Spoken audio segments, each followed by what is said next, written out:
Good evening. Welcome to the Vortex Sarasota show. I'm your host, George Lewis, who has a telephone ringing here that's supposed to be off.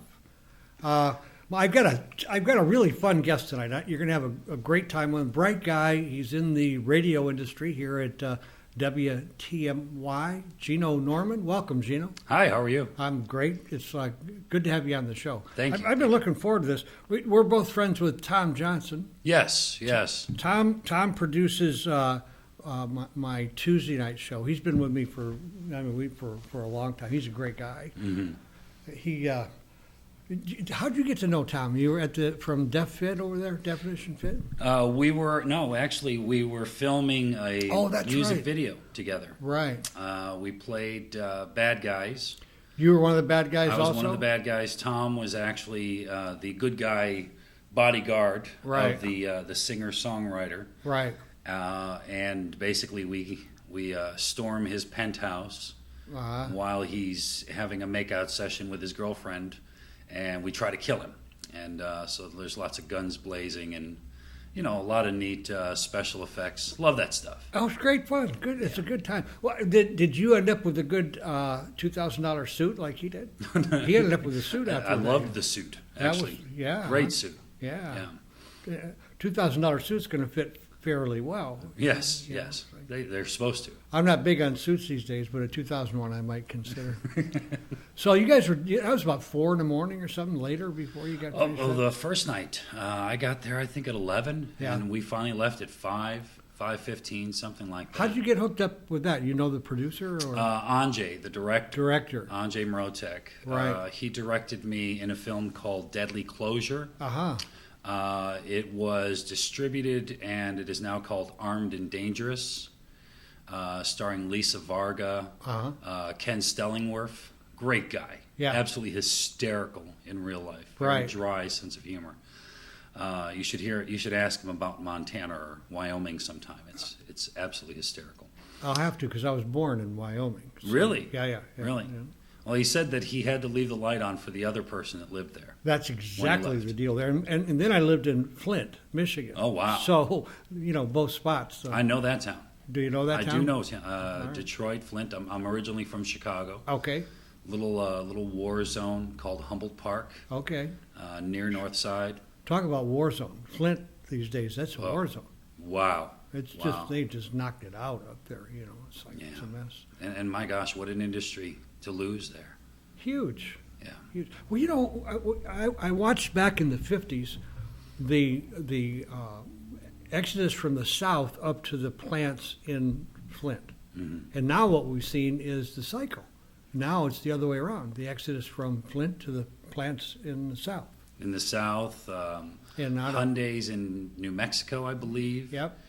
Got BMW. We've got how ironic. I mean, I grew up. It's amazing, isn't it? A Ford kid. My dad was Ford. Well, Detroit, huge Ford, And the man took 3 bullets in Korea.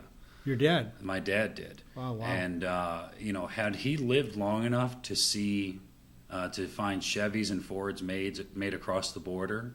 He'd had a hard time with that. Oh, yeah. He'd had a hard time with that. And so now we have Toyota, Hyundai, and Honda all being made right here in the States.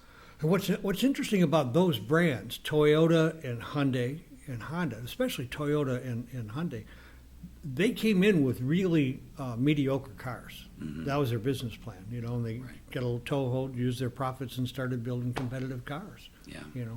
This was a great way to do business. And I love their philosophy behind it is that they wanted to build their cars in the countries that they're selling them to, because they understood that with the business model, you have to have local people working those plants. Absolutely. And it really is. I mean, now when someone tells me that I should go and buy a Chevy because it's an American-made car, I don't think so. I go, hello, GM China. 2010, my friend. I mean, it's no longer an American company. Well, and that change from that more global community, that's hard on us. We're there's a mindset that goes with that doesn't break easily. Right. Especially in difficult times. Mm-hmm. If we weren't going through the economic stuff that we've gone through in the last 5 or 6 years, it would be a whole different ballgame. Sure. I think we'd be easier to palate. So you do, one of the things I want to talk with you about was your show that you do, On the Fence. On the Fence is my little political snippet show. Right. But the dark side is my Sunday night 3-hour show. You do 3 hours on the dark side. 3 hours, yes. Let's talk about the dark side. Okay. I had originally started out with Dark Side Paranormal. I saw that, and that's I wanted to talk with you about that anyhow. Mm-hmm. So, but you moved from paranormal to just dark side. The dark side. Well, that's a big topic. Right. It was actually my start in the radio business. Oh, okay. I was with a group called Pride Paranormal. I had seen them after going to a friend of mine, John Resnick. I went to his studio on 12th Street. Right. And it's all macabre and cadavers laying, rubber cadavers laying all over the place. Which there's a great cop story on that one. But afterward, we went to Applebee's downtown. Right. And we're sitting behind this group, and they're all wearing these T-shirts, GPRN. And I'm thinking, well, they don't look gay, because there's a Gay Pride Radio Network. Right. And I'm like, so are you guys a bunch of Christians? What's your group? What's the GPRN? Right. And they said, well, Ghostly Pride Paranormal. And so they asked me to come on their show. Right. I had told them that I had always been a kind of the resident skeptic. I was an astronomy physics guy. Right. So it just kind of works naturally for me as a skeptic. And so I, continued with the show. After that show had ended, the general manager for the station at WTMY, Phil Russell, call him the Godfather, he offered me a job. So I started production for Saturdays.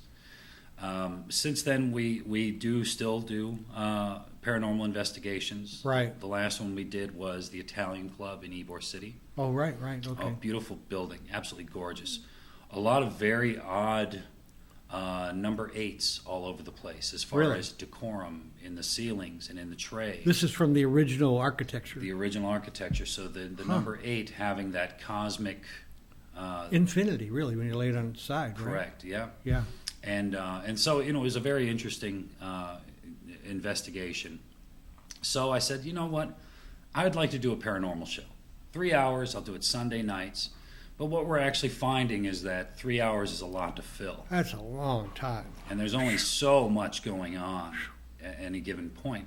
Right. So what we do now with the dark side, dropping the paranormal, we still will talk about chupacabras and UFOs and what's his name, the Yeti sightings. Yep. But we'll also go into conspiracy theories. Conspiracy theory. Oh, that's real dark. One of my favorites. Yeah. Well, there's plenty of fodder for talk there. Huh? Oh my gosh.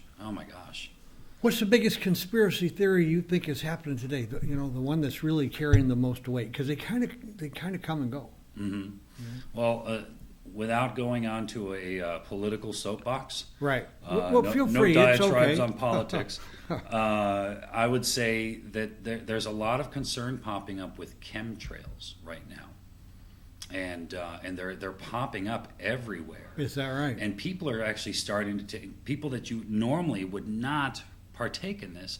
They'll sit there at the beach all day and they'll go, why is it taking all day for that one strip of cloud to fall when I've seen 5, 6, 10, 12 other planes go by and their vapor trail leaves right away? Gone, yeah. The government does admit to us at this point that they're using things like aluminum, that it has a reflective property to it, and it will actually help to cool an entire zone, and they can move storms. They're finding that they can actually move storms around just by cooling off one patch of atmosphere. Oh, that makes sense, because it's the heat and the cold that moves this stuff around anyhow, right? Correct. But the question that pops up from that is, how far does that go? How far and to what uses could we possibly And it begs those? a bigger question, in my mind, is how far can you believe the government? Because if a person lies to me, they're a liar. True. And what do you believe from them? And we know the government lies to us. Right. So it's pick and choose. What are you going to believe? Exactly. Yeah. I mean, let's face it. We like our naive bubble. We like to know who Kim Kardashian's with this week. We like to know if Randy Travis is on another rampage, and absolutely, next time is he going to be naked with bath salts? We like those distractions. Well, not only that, they tend to make us feel better about ourselves. Mm-hmm. When we don't feel all that great about our own addictions and the stuff we do, you know what I mean? So if I can watch you do your thing, it makes me feel a little better, As far as the on the fence thing, that is literally my stance. After watching my father, who grew up, I grew up around a man who was a labor union Democrat. Right. And he would sit outside all day long and argue with his friends, their particular points of view. Yep. And the thing that I notice along the way, and here we are in 2012, is that darn near nothing's changed. We're still, at this point, we're paying almost 3 times what we were paying 20 years ago. And we're still making the same wages. I always cite the years ago, Michelle Pfeiffer had done a film called Dangerous Minds. Absolutely.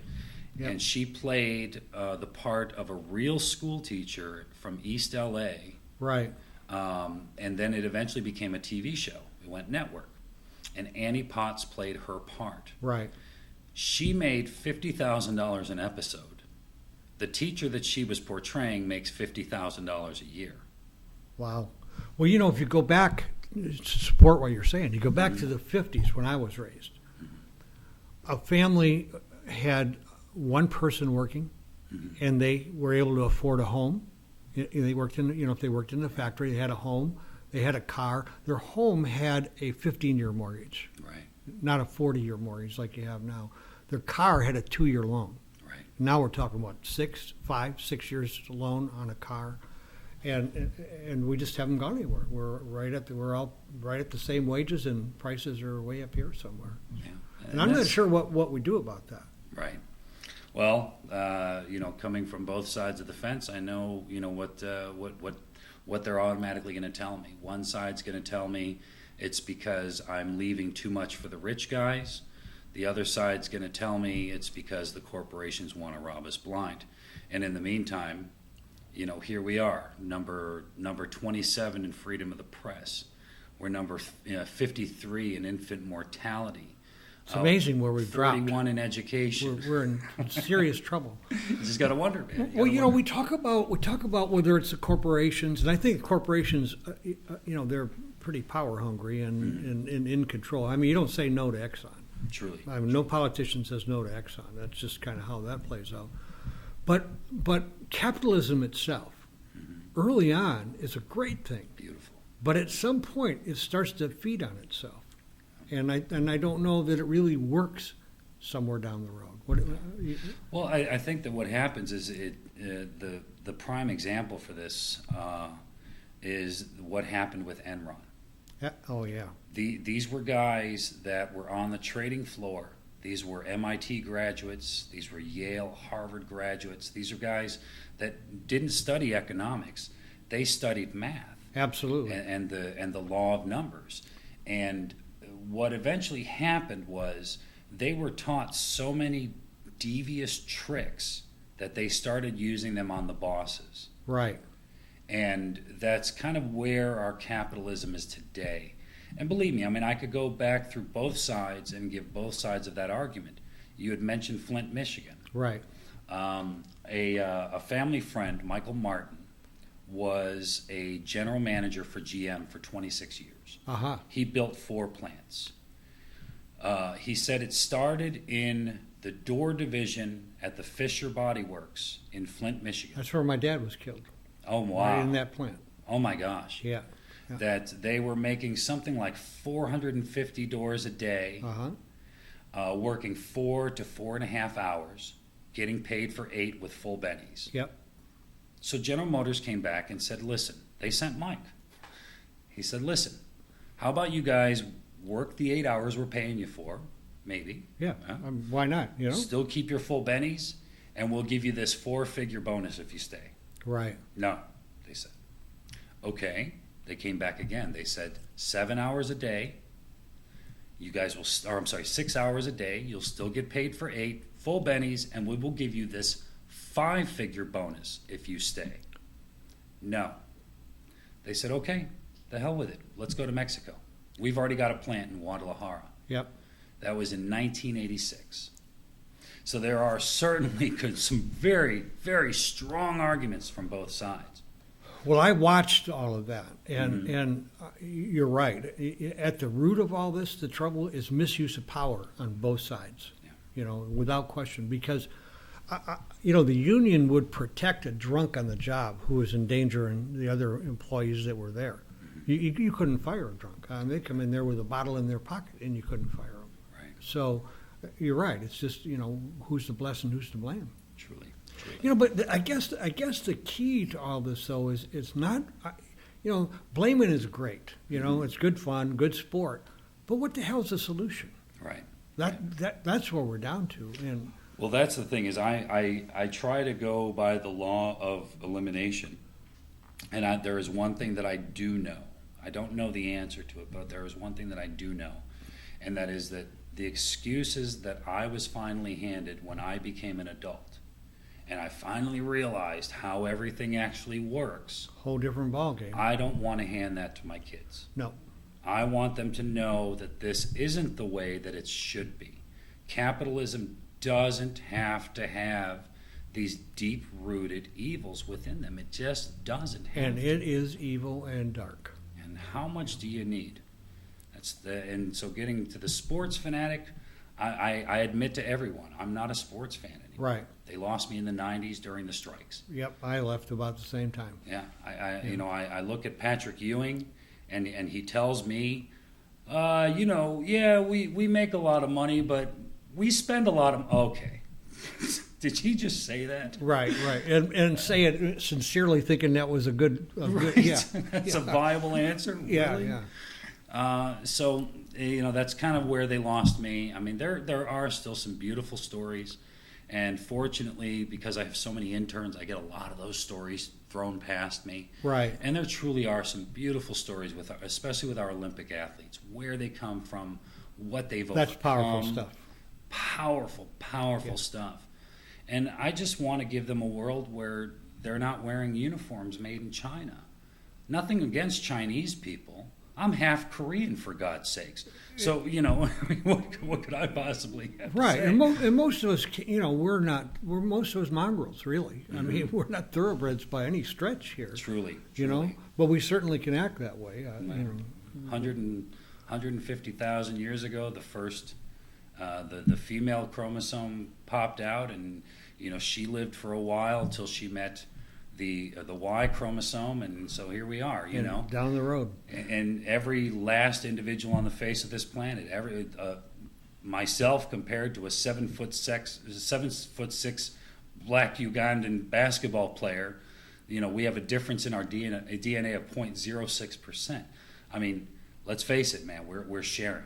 We're sharing this space. And we walk on the top of others as far as on their shoulders to get where we are today. Well, when you get back to the solution, it's like you really can't see one. Mm-hmm. I mean, there isn't one visible where you can just say, "Hey, this could be the solution." You get the talk about, well, it's going to take a full-fledged revolution. Let them eat cake back from that kind of talk. But I think Reagan might have come closest when he said that probably the only thing that was going to bring us together would be an alien invasion. Truly. We have a common enemy that seems to bring us together more than anything at all. Yeah. Period. Is that not that's the mere definition of a society, is to have a common enemy? Common enemy. You got to have that common thing that you're fighting against, working against. That's why we come together. Right. The old wagon trains in the West. Right. Circle up and so. Here we talk about, spirituality a lot. Mm-hmm. Not religion, but spirituality, and if there were some way to bring spiritual principles into the political arena, into the power arena, things could change. But the big problem or challenge with that, from my view and my experience, is I didn't move into that spiritual thinking until my butt was on fire. Mm-hmm. You know, I had to really have problems before I was ready to even think about that kind of thing. And so maybe that's where we're going now. Yeah. We definitely could use a bit of a spiritual awakening, man, and from wherever it comes. I mean, I do consider myself a pantheist. Right. I get made fun of by my atheist friends, you know, but it's simply because I'm willing to admit something that most men try not to admit, and that is that you might not know something. Absolutely. You might not know what's there. Absolutely. And it's beyond our experience. I mean, let's face it, the one deciding factor on what you learn about the possibility of a rhyme and a reason to everything is beyond the threshold of something of your everyday experience. Yeah. And what I've learned in the paranormal world is that you're not necessarily afforded the opportunity to come back and say, you know, you guys aren't going to believe this, but the Scientologists were right. They were right. Yeah, You know? yeah. Well, you know, my thing with it is, and I've studied a lot, you know, in this area. It's a mystery. It's a big mystery, and once I accepted it as a mystery, everything kind of changed for me. Mm-hmm. On a personal level, you know, and then I don't have to be against this or against that. It's like, because we don't know. It's kind of like trying, you know, it's like, I forget where I read it about two-dimensional characters, like stick figures on paper, trying to understand shadows. True. You know, can't happen. And we're really, you know, three-dimensional, trying to understand a multi-dimensional universe. Right. You know, you were talking about you being into physics. Mm-hmm. I mean, that gets as close to these days to far out as anything paranormal. Yeah. I mean, it was funny because when you were saying the one-dimensional creatures, it reminds me of the story that Carl Sagan had told about a place called Flatland. Right, exactly. Where I think they that's know where left I got and that. right, back and forth, but they have no idea about up or down. Yep. And one day an apple, a three-dimensional object, comes along, says hello to this congenial-looking one-dimensional creature, and ends up scaring the crap out of him. Terrifying. You know, he has no idea what just happened.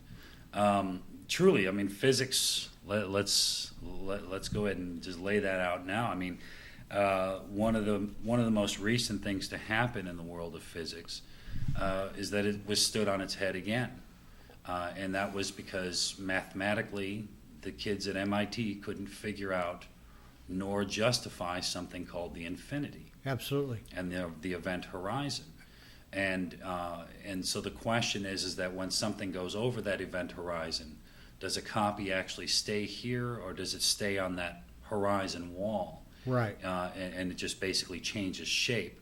But with the information is still laid upon that vortex. So here we are. You know, we had originally started out with you know, the concept of infinity and Democritus, you know, from the islands of Samos, right, contemplating the infinity then, to Edward Kasner and his Googleplex. Which, of course, is a number that's so large you that can't think about it. Right, if you wrote it out on a piece of paper, you couldn't stuff a Googleplex into the universe. Aha. Okay, so infinity. Right, so even exactly. So when right. when you start talking infinity, physics does actually start breaking down, and then especially when you couple that with quantum mechanics, and that the atoms that they're observing aren't even here half the time anyway. Only unless we're observing them. Truly. You know, for the whole thing to exist, it takes us. Or right. some other, Reality has become the paranormal. Yeah. Yeah. Yeah. And even the Big Bang theory is in question. Mm-hmm. You know, and certainly Einstein's stuff's been in question. Oh yes. And also, what's his name in the wheelchair? Stephen Hawking. Stephen Hawking. You know, he was the Bible for a long time. But truly. You know, most of that community think he's like, they don't buy him. Yeah, it's hysterical and sad in some ways. that, here he is. He holds Sir Isaac Newton's old job at Cambridge. Yep, huge chair. Yeah, huge chair. And he is one of the least respected among the physics community. Absolutely. But outside of that, he's a rock star. I mean, let's face it. He even has, from what I understand, a French accent, if he wants, on his computer voice. Does he really? He does. Well, he kind of rivals Einstein as far as that rock star status. And there really, other than Sagan, I don't think there'd been anybody in that spot. No. We've had a few people come and go. I'm trying to think of the gentleman's name who used to do the PBS. Yeah, that would be Feynman? Feynman, Yeah, Feynman, yeah. What a great guy he was. He was fantastic. Yeah, it's like he made sense of things, and he was a kind man. Mm-hmm. Some of these guys, when they get into the hubris, they get pretty harsh, pretty hard. Right. Right. And that's where and you had touched on the subject of religion. I admit I have lots of struggles as far as religious philosophy, religious dogma.